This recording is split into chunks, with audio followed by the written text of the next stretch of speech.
वो इस वक्त गहरी नींद में था जब उसने अचानक किसी को अपने कमरे के दरवाजे को जोर जोर से बजाते सुना। वो एकदम उठकर बैठ गया। दरवाजा तो वाकई बज रहा था। उसने मंदी हुई नजरों से वॉल क्लॉक को देखा जो 4 बजा रहा था। अपनी आंखों को रगड़ते हुए वो अपने बेड से उठ खड़ा हुआ। उसे दरवाजा बजाने वाले पर शदीद गुस्सा आया। इसी गुस्से के आलम में उसने बुड़बुड़ाते हुए एक झटके के साथ दरवाजा खोल दिया। बाहर मुलाजिम खड़ा था। क्या तकलीफ है तुम्हें? क्यों इस तरह जोर जोर से दरवाजा बजा रहे हो? दरवाजा तोड़ना चाहते हो तुम? दरवाजा खोलते ही वो मुलाजिम पर चिल्लाया, सलार साहब, बाहर पुलिस खड़ी है। मुलाजिम ने घबराए हुए अंदाज में कहा और सलार का गुस्सा और नींद 1 मिनट में गायब हो गए। 1 सेकंड से भी कम अरसे में वो पुलिस के वहां आ जाने की वजह जान गया। उनकी और इमामा के घर वालों की इस मुस्तैदी पर हैरत हुई। आखिर चंद घंटों में सीधे इस तक कैसे पहुंच गए? किस लिए आई है पुलिस? उसने अपनी आवाज को पुरसुकून रखते हुए बेतासुर चेहरे के साथ पूछा। ये तो पता नहीं है जी, वो बस कह रहे हैं कि आपसे मिलना है, मगर चौकीदार ने गेट नहीं खोला। उसने उनसे कह दिया है कि आप घर पर नहीं हैं, मगर उनके पास आपके वारंट हैं और वो कह रहे हैं कि अगर उन्हें अंदर नहीं आने दिया तो वो ज़बरदस्ती अंदर आ जाएंगे और तमाम लोगों को गिरफ्तार करके ले जाएंगे। सलार ने बेइख्तियार इत्मीनान भरा सांस लिया। चौकीदार ने तो वाकई बड़ी अक्लमंदी का मुजाहरा किया था। उसे यकीनन ये अंदाज़ा हो गया था कि पुलिस रात वाली लड़की के मामले में तफ्तीश के लिए वहां आई थी। इसलिए उसने ना तो पुलिस को अंदर आने दिया और ना ही उन्हें ये बताया कि सलार घर पर मौजूद था। तुम फिक्र मत करो, मैं कुछ ना कुछ करता हूँ, सलार ने मुलाजिम से कहा और वापस अपने बेडरूम में आ गया। वो किसी आम शहरी का घर होता तो पुलिस शायद दीवारें फैलाकर भी अंदर मौजूद होती, मगर इस वक्त वारंट होने के बावजूद इस घर का साइज जिस इलाके में वाक़या था उन्हें खौफ में मुब्तला कर रहा था। अगर इमामा का ख़ानदान भी असर रसूख वाला नहीं होता तो शायद इस वक्त पुलिस इस सेक्टर में आने और ख़ास तौर पर वारंट के साथ आने की जुर्रत ही ना करती। मगर इस वक्त पुलिस के सामने आगे कुआं पीछे खाई वाली सूरत थी। सलार ने बेडरूम के अंदर आते ही फ़ोन उठाकर कराची सिकंदर उस्मान को फ़ोन कर दिया। पापा, एक छोटा सा प्रॉब्लम हो गया है, इसने छूटते ही कहा। यहाँ हमारे घर के बाहर पुलिस खड़ी है और उनके पास मेरी गिरफ्तारी के वारंट भी हैं। सिकंदर उस्मान के हाथ से मोबाइल गिरते गिरते बचा। क्यों? ये तो नहीं पता पापा, मैं सो रहा था, मुलाजिम ने जगाकर मुझे बताया। क्या मैं जाकर पुलिस वालों से पूछूं कि वो किस सिलसिले में मुझे गिरफ्तार करना चाहते हैं? सलार ने बड़ी फर्माबरदारी और मासूमियत के साथ सिकंदर उस्मान से पूछा। नहीं, बाहर निकलने या पुलिस को अंदर बुलवाने की ज़रूरत नहीं है, तुम अपने कमरे में ही रहो, मैं थोड़ी देर बाद तुम्हें रिंग करता हूँ। सिकंदर उस्मान ने उजलत के आलम में मोबाइल बंद कर दिया। सलार ने मुतमईन होकर फ़ोन रख दिया और वो जानता था कि अब कुछ देर बाद पुलिस वहाँ नहीं होगी, और वाकई ऐसा ही हुआ था। 10-15 मिनट के बाद मुलाजिम ने आकर उसे पुलिस के जाने के बारे में बताया। मुलाजिम से अभी वो बात कर ही रहा था जब सिकंदर ने दोबारा कॉल की। पुलिस चली गई? सिकंदर ने उसकी आवाज़ सुनते ही कहा। हाँ, चली गई, सलार ने बड़े इत्मीनान भरे अंदाज में कहा। अब तुम मेरी बात ठीक तरह सुनो। मैं और तुम्हारी मम्मी रात को कराची से इस्लामाबाद पहुंच रहे हैं। तुम तब तक घर से कहीं नहीं निकलोगे, सुना तुमने? सलार को उनके बात करने का अंदाज बहुत अजीब सा लगा। उन्होंने बहुत उखड़े हुए अंदाज और सर्द महरी से उससे बात की। सुन लिया। वो दूसरी तरफ से फ़ोन बंद कर चुके थे। सलार अभी फ़ोन बंद ही कर रहा था कि जब उसकी नज़र अपने कमरे के कारपेट पर पड़ी। वहाँ जूते के निशानात थे और उसने देखा कि मुलाजिम भी कदरे हैरानी के आलम में इन निशानात को देख रहा था जो खिड़की से कतार की सूरत में बढ़ रहे थे। जूते के इन निशानात को साफ कर दो, मुलाजिम कमरे से बाहर चला गया। सलार उठकर खिड़की की तरफ आ गया और उसने वो स्लाइडिंग विंडो पूरी तरह खोल दी। उसका अंदाज़ा ठीक था। जूते के वो मट्टी वाले निशानात बाहर बरामदे में भी मौजूद थे। इमामा अपनी क्यारियों से गुजरकर दीवार फैलांकर उनकी क्यारियों में कूदी थी और यही वजह थी कि उसके जूते के तले मट्टी से भर गए थे। उसकी वजह से वो मट्टी कम और कीचड़ ज़्यादा था और उसके बरामदे के सफ़ेद मार्बल पर वो निशानात बिल्कुल एक कितार की सूरत में आ रहे थे। वो एक गहरी सांस लेता हुआ अंदर आ गया। मुलाजिम कमरे में उन निशानों को साफ करने की कोशिश कर रहा था। बाहर बरामदे में भी पैरों के कुछ निशानात हैं, इन्हें भी साफ कर देना। सलार ने उससे कहा, ये किसके निशान हैं? मुलाजिम ज़्यादा देर अपने तजस्सुस पर काबू नहीं रख सका। मेरे, सलार ने उखड़े हुए लहजे में कहा। वो रात को खाना खाने में मसरूफ़ था जब सिकंदर उस्मान और तैयबा आ गए थे। इन दोनों के चेहरे सते हुए थे। सलार इत्मीनान से खाना खाता रहा। वो दोनों उसे मुखातिब किए बगैर उसके पास से गुजर कर चले गए। खाना ख़त्म करके मेरे कमरे में आओ, सिकंदर उस्मान ने जाते जाते उससे कहा, और सलार ने जवाब देने की बजाय फ्रूट ट्राइफल अपनी प्लेट में निकाल लिया। 15 मिनट बाद वो जब उनके कमरे में गया तो उसने सिकंदर को कमरे में टहलते हुए पाया, जबकि तैयबा फिक्रमंदी के आलम में सोफे पर बैठी हुई थी। पापा, आपने बुलवाया था? सलार ने अंदर दाखिल होते हुए कहा। बैठो, फिर तुम्हें बताता हूँ क्यों बुलवाया है। सिकंदर उस्मान ने उसे देखते ही टहलना बंद कर दिया। वो बड़े इत्मीनान से तैयबा के बराबर में बैठ गया। इमामा कहाँ है? सिकंदर ने लम्हा ज़ाया किए बगैर पूछा। कौन इमामा? उसकी जगह कोई और होता तो उसके चेहरे पर थोड़ी बहुत घबराहट जरूर आती, मगर वो अपने नाम का एक ही था। सिकंदर का चेहरा सुर्ख हो गया। तुम्हारी बहन? वो गुर्राए। मेरी बहन का नाम अनीता है पापा। सलार के इत्मीनान में कोई कमी नहीं आई। तुम मुझे सिर्फ एक बात बता दो, आखिर तुम मुझे और कितनी बार और कितने तरीकों से जलील करना चाहते हो? इस बार सिकंदर उस्मान दूसरे सोफे पर बैठ गए। आप क्या कह रहे हैं पापा, मेरी समझ में नहीं आ रहा, सलार ने हैरानी से कहा। हालांकि तुम्हारी समझ में अब सब कुछ आ रहा है, उन्होंने तंजिया अंदाज में कहा। देखो, मुझे आराम से बता दो कि इमामा कहाँ है। ये मामला इतना सीधा नहीं है जितना तुमने समझ लिया है। पापा, आप किस इमामा की बात कर रहे हैं? मैं किसी इमामा को नहीं जानता। मैं वसीम की बहन की बात कर रहा हूँ। सिकंदर उस्मान इस बार फिर गुर्राए। वसीम की बहन? वो कुछ सोच में पड़ गया। अच्छा, याद आया, वो जिसने मुझे ट्रीटमेंट दिया था लास्ट ईयर। हाँ, वही।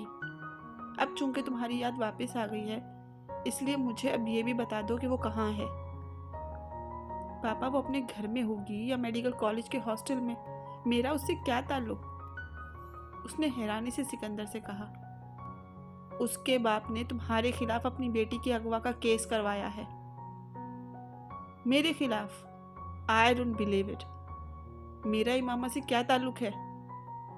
इसने पुरसुकून लहजे और बेतासुर चेहरे के साथ कहा। यही तो मैं जानना चाहता हूँ कि तुम्हारा उसके साथ क्या ताल्लुक है। पापा, मैं उसको जानता तक नहीं हूँ। 1-2 बार के अलावा मैं उससे मिला तक नहीं। फिर उसके अगवा से मेरा क्या ताल्लुक, मुझे तो ये भी नहीं पता कि वो अगवा हो गई है। सलार, अभी एक्टिंग बंद कर दो। मुझे बताओ कि वो बच्ची कहाँ है। मैंने हाशिम मुबीन से वादा किया है कि मैं उनकी बेटी को उन तक पहुँचाऊँगा, तो आप अपना वादा पूरा करें। अगर उनकी बेटी को उन तक पहुँचा सकते हैं तो ज़रूर पहुँचाएं, मगर मुझे क्यों डिस्टर्ब कर रहे हैं? इस बार सलार ने नागवारी से कहा। देखो सलार, तुम्हारी और इमामा के दरमियान अगर किसी भी किस्म की अंडरस्टैंडिंग है तो हम इस मसले को हल कर लेंगे। मैं खुद उसके साथ तुम्हारी शादी करवा दूंगा। तुम फिलहाल ये बताओ कि वो कहाँ है। सिकंदर उस्मान ने इस बार अपने लबो लहजे में तब्दीली लाते हुए कहा। फॉर गॉड सेक पापा, स्टॉप इट। कौन सी अंडरस्टैंडिंग, कैसी शादी? मेरी किसी के साथ अंडरस्टैंडिंग होती तो मैं उसे अगवा करवाऊंगा, और मैं अंडरस्टैंडिंग डेवलप करूंगा इमामा जैसी लड़की के साथ। वो मेरी टाइप है। इस बार सलार ने बुलंद आवाज में कहा। तो फिर वो तुम पर उसके अगवा का इल्जाम क्यों लगा रहे हैं? ये आप उनसे जाकर पूछे, मुझसे क्यों पूछ रहे हैं? उसने उसी नागवारी से जवाब दिया। आज हाशिम मुबीन कह रहे हैं, कल को कोई और आकर कहेगा और आप फिर मुझ पर चिल्लाना शुरू कर देंगे। मैंने आपको बताया है, मैं सो रहा था जब पुलिस आकर बाहर खड़ी हो गई, और अब आप आ गए हैं और आते ही मुझ पर। मुझे तो ये तक नहीं पता था कि वसीम की बहन अगवा हुई है या नहीं। आखिर वो लोग मुझ पर इल्ज़ाम क्यों लगा रहे हैं? क्या सबूत है उनके पास कि मैंने उनकी बहन को अगवा किया है? और बिलफर्ज मैंने अगवा किया भी है तो क्या मैं यहाँ अपने घर बैठा रहूँगा? मुझे उस वक्त उस लड़की के साथ होना चाहिए था। सलार ने तल्खी से बोला। मुझे एसपी से तुम्हारे केस की तफसीलात का पता चल चुका है। फिर मैंने कराची से हाशिम मुबीन को फ़ोन किया, वो मुझसे बात करने पर तैयार नहीं था। मुझे उससे बात करने के लिए मिन्नतें करनी पड़ी। उसने मुझे तुम्हारे बारे में बताया है। उसकी बेटी रात से गायब है, और तुम भी रात को गए और सुबह आए हो। तो पापा, इसमें अगवा कहाँ से आ गया? पहली बात तो ये है कि मैं रात को कहीं नहीं गया, और दूसरी बात यह है कि अगवा करने के लिए किसी के घर जाकर लड़की को ज़बरदस्ती ले जाना ज़रूरी है, और मैं किसी के घर नहीं गया। हाशिम मुबीन के चौकीदार ने रात को तुम्हें जाते और सुबह आते देखा है।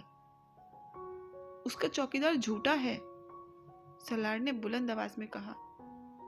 मेरे चौकीदार ने तुम्हें रात को एक लड़की को कार में ले जाते देखा है, सिकंदर ने दांत पीसते हुए कहा।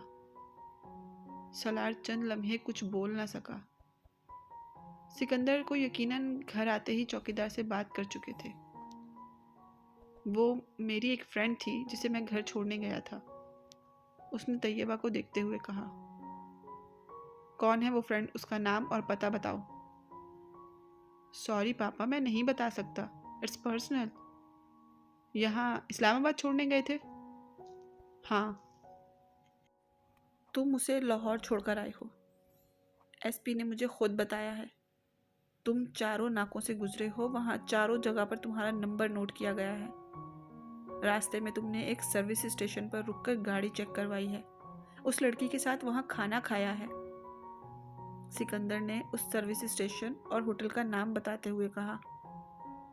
सलार कुछ देर सिकंदर को देखता रहा, मगर उसने कुछ भी नहीं कहा। एसपी ने मुझे ये सब कुछ खुद बताया है। उसने अभी हाशिम मुबीन को ये सब कुछ नहीं बताया। उसने मुझसे कहा है कि मैं तुमसे बात करूं और खामोशी के साथ इस मसले को ख़त्म करने की कोशिश करूं, या उसके घर वालों को लड़की का पता बता दूं।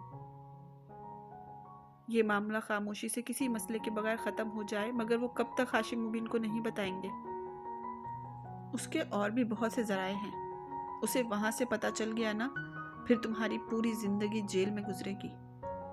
सिकंदर ने उसे डराने की कोशिश की, और वो मुतासिर हुए बगैर उन्हें देखता रहा।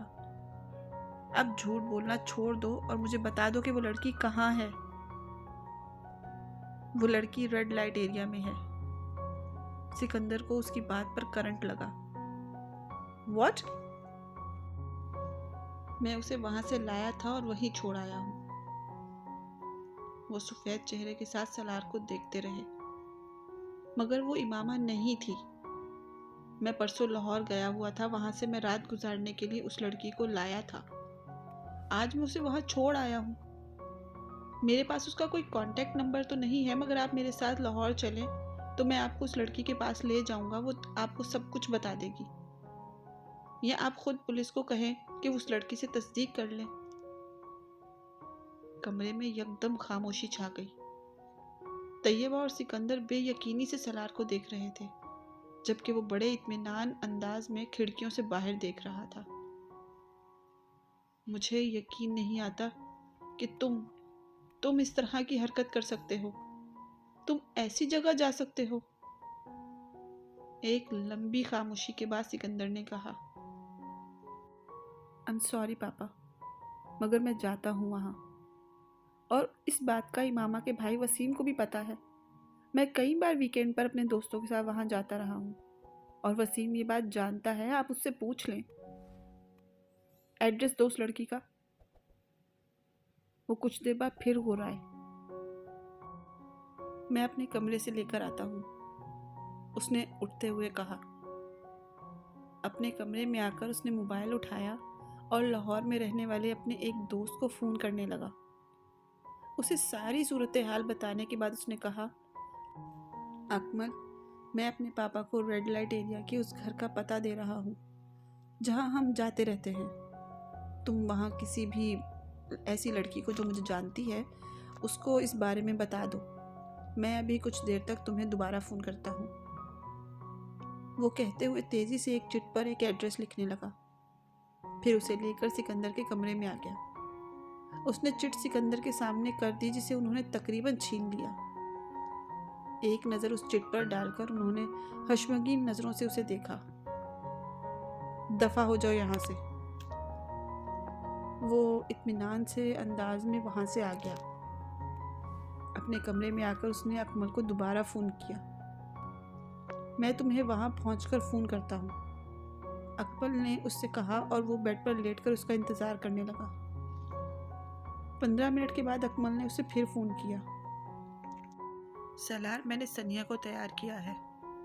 इसे मैंने सारा मामला समझा दिया है। अकमल ने इसे बताया और वो सनिया को जानता था। अकमल, अब तुम एक कागज़ और पेंसिल लो और मैं कुछ चीज़ें लिखवा रहा हूँ, इसे लिखो।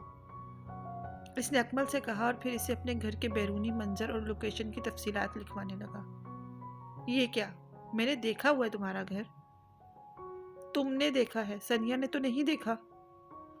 ये सारी तफसीलात मैं सनिया के लिए लिखवा रहा हूँ। अगर पुलिस उसके पास आई तो वो ये सारी चीज़ें उससे पूछेगी, सिर्फ ये तस्दीक करने के लिए कि क्या वो वाकई मेरे साथ यहाँ इस्लामाबाद में थी।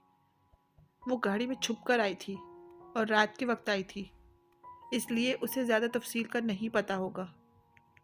मगर घर के अंदर दाखिल होते हुए दाएं और बाएं दोनों तरफ लॉन है। मेरी गाड़ी का रंग सुर्ख था, स्पोर्ट्स कार और नंबर। वो उसे लिखवाता गया। हम पुलिस के चारों नाकों से गुजरे थे। इसने सफ़ेद शलवार कमीज, सफ़ेद चादर और स्याह स्वेटर पहना हुआ था। रास्ते में हम उस नाम के सर्विस स्टेशन पर भी रुके थे। सलार ने नाम बताया, सर्विस स्टेशन और होटल। वो धुंध की वजह से सही तरह देख नहीं सकी। वो आहिस्ता आहिस्ता हर चीज़ की तफसील लिखवाता गया। सर्विस स्टेशन पर गाड़ी चेक करवाने, आदमी के हुलिये से लेकर चाय बनाने वाले के हुलिये तक, उस कमरे की तफसीलात, उसने क्या क्या खाया, सलार और लड़के के दरमियान क्या गुफ्तगू हुई, उसने छोटी छोटी तफसीलात उसे लिखवाई। उसने अपने घर के पोर्च से लेकर अपने कमरे तक के रास्ते और अपने कमरे का तमाम हुलिया भी उसे नोट करवाया। सनिया से कहो ये सब कुछ रट ले। उसने अकमल को आखिरी बात याद दिलाई और फ़ोन बंद कर दिया। फ़ोन बंद करके वो दोबारा बेड पर लेट गया। कुछ सोच रहा था जब सिकंदर उस्मान अचानक दरवाज़ा खोलकर अंदर आ गए। उस लड़की का नाम क्या है? सनिया, सलार ने बेख्तियार कहा। सिकंदर उस्मान मजीद कुछ कहे बगैर कमरे से निकल गए। उनके जाने के बाद सलार को उस वकील का ख्याल आया जिसके ज़रिए उन्होंने हाशिम मुबीन अहमद से रब्ता किया था। उस वकील को हायर करने वाला भी हसन ही था और सलार सिकंदर के नाम से वो वकील भी वाकिफ़ नहीं था। मगर सलार के लिए काबिल तशवीश बात इसमें हसन का इन्वॉल्व होना था। हाशिम मुबीन अहमद इस वकील से हसन और हसन से उस तक बआसानी पहुंच सकते थे। उसने अगला फ़ोन हसन को किया और हसन को सारे मामले की नोयत से आगाह किया। मैं तो तुम्हें पहले ही इस सब से मना कर रहा था, उसने छूटते ही सलार से कहा। मैं वसीम और उसकी फैमिली को बहुत अच्छी तरह जानता हूँ और उनके असरो रसूख से भी बखूबी वाकिफ़ हूँ। वो बोलता ही जा रहा था। सलार ने कुछ उकताहट भरे लहजे में उसे टोका। मैंने तुम्हें फ़ोन अपने मुस्तकबिल का हाल जानने के लिए नहीं किया। मैं सिर्फ एक ख़तरे से आगाह करना चाहता हूँ। किस ख़तरे से? हसन चौंका। तुमने जो वकील हायर किया था वो उसके ज़रिए तुम तक और फिर मुझ तक बआसानी पहुंच सकते हैं। नहीं, वो मुझ तक नहीं पहुंच सकते। हसन ने इस बात की कदरे लापरवाही से कहा। क्यों? क्योंकि मैंने सारा काम पहले ही बहुत एतमाद में होकर किया है। वो वकील मेरे असली नाम और पते से वाकिफ नहीं है। इसे जो एड्रेस और फ़ोन नंबर मैंने दिया था वो जाली था। सलार बेइख्तियार मुस्कुराया। उसे हसन से ऐसी अक्लमंदी और चालाकी की तवक्को रखनी चाहिए थी। वो हर काम बड़ी सफाई से सरअंजाम देने का माहिर था। मैं सिर्फ उसके पास एक बार गया था, फिर फ़ोन पर ही राब्ता किया, और उस मुलाकात में भी मेरा हुलिया बिल्कुल मुख्तलिफ था। मैं नहीं समझता कि सिर्फ हुलिये से हाशिम मुबीन मुझ तक पहुंच सकते हैं। और अगर वो पहुंच गए तो पता नहीं, इस तो के बारे में तो मैंने नहीं सोचा। हसन ने साफ गोई से कहा।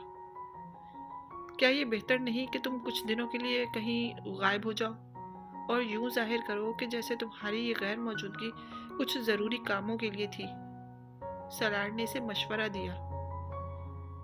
इससे बेहतर मशवरा भी मेरे पास है। मैं उस वकील को कुछ रुपए पहुंचाकर यह हिदायत दे देता हूं कि हाशिम मुबीन पुलिस के पहुंचने पर वाह नहीं मेरा गलत खुलिया बताएगा। कम से कम इस तरह फौरी तौर पर किसी परेशानी का शिकार नहीं होगा। और इन्हीं दिनों मैं वैसे भी चंद हफ्तों के लिए इंग्लैंड जा रहा हूँ। हसन ने बताया। पुलिस अगर पहुंच भी गई तो तब भी उनकी पहुंच से बहुत दूर रहूंगा, मगर मुझे यकीन नहीं है कि वो मुझ तक पहुंच सकेंगे।